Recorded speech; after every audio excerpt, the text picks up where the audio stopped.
They always say they didn't do it. The spouse, the neighbor, the guy with blood on his shirt. Some days the city stinks of old coffee and desperate lies. But today, I have to say it smells especially bad in here. That might be my fault. I hid a sandwich in the filing cabinet yesterday. This is Norwood and Cross, private investigators.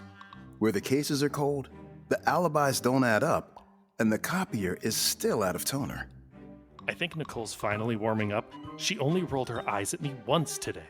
Let's open the file, shall we? Welcome back to the world of private investigations, where the crime scenes are cramped, the suspects are sunburned, and at least 3 people are barbecuing within 10 feet of a body. Meet Nicole Norwood and Jason Cross, divorced private detectives, currently roasting in a camper park that smells like a citronella candle and poor decisions. She's a precision instrument in heels.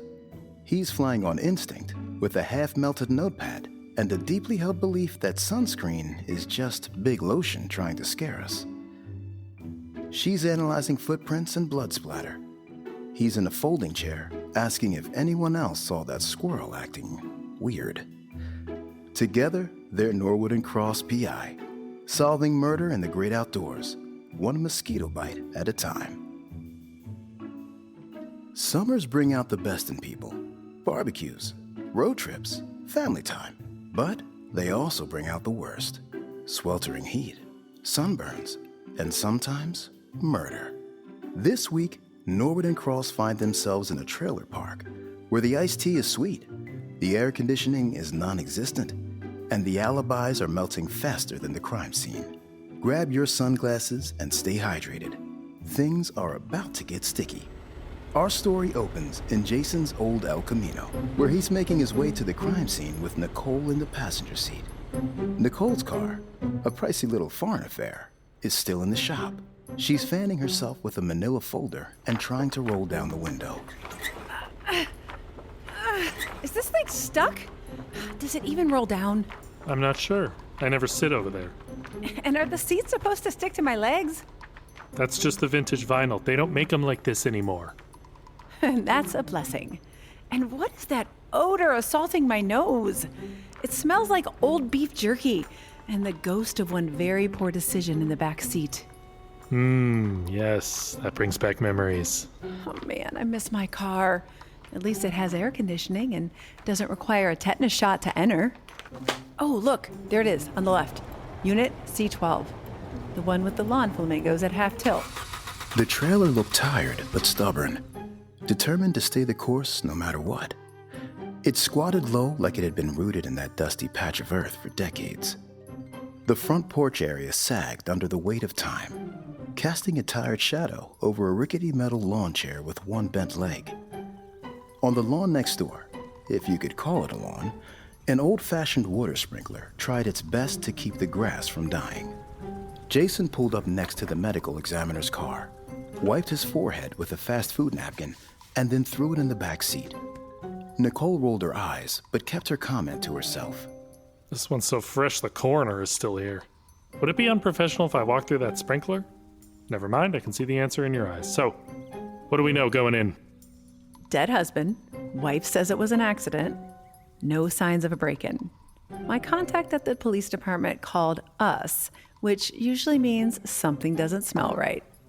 They spoke to the young officer who was manning the entrance area, then made their way to the kitchen of the little trailer where the body still lay. Medical examiner Pierce was wrapping up her examination. She removed the blue tech gloves with a snap and placed them in a contamination bag. She handed Nicole a copy of the first officer on scene notes, then pointed to the countertop by the sink. This area here is where he allegedly hit his head. You want the official cause of time of death, right? Until I get him back to the lab, I can't be 100%, but I can tell you it was blunt trauma to the back of the head. From the body temp and lividity, I'll place the time of death at about 4 hours ago. I don't see any traces of blood or hair on this counter edge. No, you don't. And you won't either. The crime scene tech swabbed the entire counter edge and found nothing. There's a nice pick in the sink. That's been ruled out, right? The killing force was blunt, not sharp. Cracked his skull.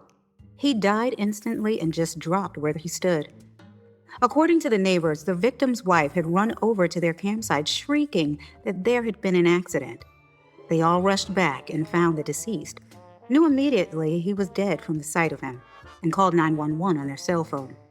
They claim no one touched the body or entered the kitchen area. Nicole and Jason studied the victim.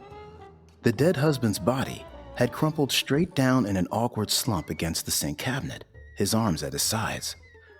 Blood had coagulated around the large wound on the back of his head. They noted that there was a sizable puddle of water on the floor. If it weren't for the large wound on his head, it would have looked like he suffered a heart attack. This insulated ice bucket on the counter still has pieces of ice. They're not cubes of ice, though. Seeing how there's an ice pick, maybe these chips are from a larger piece. It appears as though the victim had turned to deposit some chips of ice into the bucket and maybe slipped and fell and whacked his head. But the body's in the wrong position for that. If it were a slip and fall, he would have ended up flat on his back, maybe with his arms extended when he tried to break the fall. We need to speak to the wife. Is she still around? The wife is out back. They made their way around to the rear of the trailer and found the wife outside under the awning. She swished the contents of her glass before taking a deep gulp of iced tea, then leveled a cool stare at Nicole and Jason, who were trying to keep out of the hot sun by crowding in the tiny area with her. According to the preliminary notes, the neighboring campers heard you two fighting a few hours ago. You want to tell us about that? It was just the heat. There's no air conditioning in that little camper. We was fighting is all. What were you fighting about? Okay, listen. I found out about his little redhead on the side, okay? And it wasn't the first time he'd been unfaithful. So, I couldn't take it anymore, and I just started screaming at him. So, your story is that your husband was chipping ice for drinks, slipped and smashed his head on the counter? Sounds good to me. Yep, that's how it happened. Are you almost done here? I'd just like to get out of this heat. Whew. Nicole pulled Jason a few feet away from the grieving spouse. Jason, go get the officer at the door and tell him to cuff the heartbroken wife here. Read her rights and bring her in. And let her finish that iced tea. Might be the last sweet thing she tastes for a long while. 10-4. How did Nicole arrive at her conclusion? Solution. There was too much water on the floor for just ice chipping, as well as no trace of blood or DNA on the counter edge.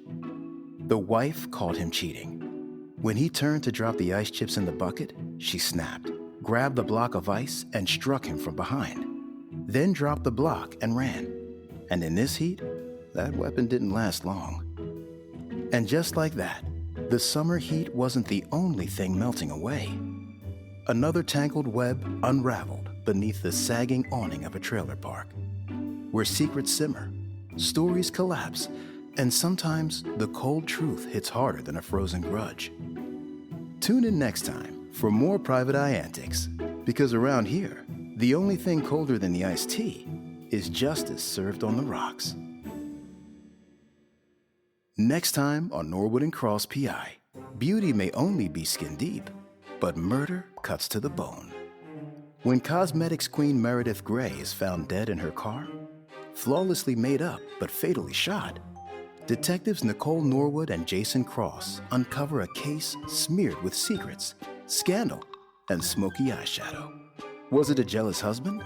A jilted mistress? A business deal gone bad?